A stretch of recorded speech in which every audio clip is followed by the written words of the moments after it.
The church was begun in 1891, and it came out of a request from community members because they had several taverns, bars around town, and the people were spending their time in the bars, and the townspeople, the place was growing, and they wanted, and being more settled, they wanted to have a church in town. So they sent out letters to different denominations, and the Anglican was the first that responded.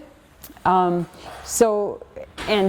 people from the community came together to help build the church.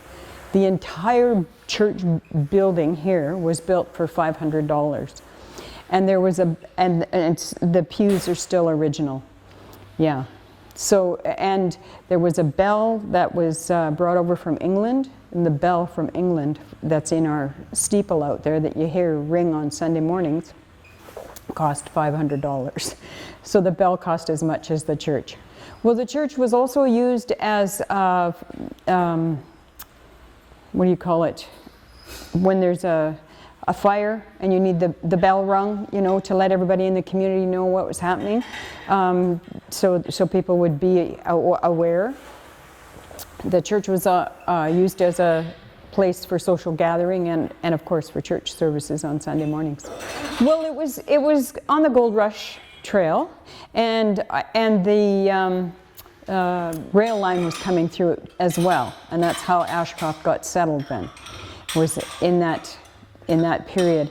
I worked up in Barkerville in 2016, and so I was able to tell the visitors who came, because I worked in St. Saviour's Church up there. They're pretty rough and tumble kind of guys. Guys mostly because they were on the Gold Rush Trail. They were looking, you know, for gold and building railway, and the gold fever was still happening in those days. Yeah. So it was on the Gold Rush Trail on the way to Barkerville. Like that. Yes. Mm-hmm. And I think it was a visiting priest. It wasn't a priest that lived here all the time. I think it was one that came through every now and again, because I remember hearing stories about the priest would be coming and they would gather up the children who needed to be baptized and the people who needed to be married and do it all at once. Yeah. And that's actually a neat story too, St. Alban. He was the first non-Christian martyr. Or non-ordained martyr.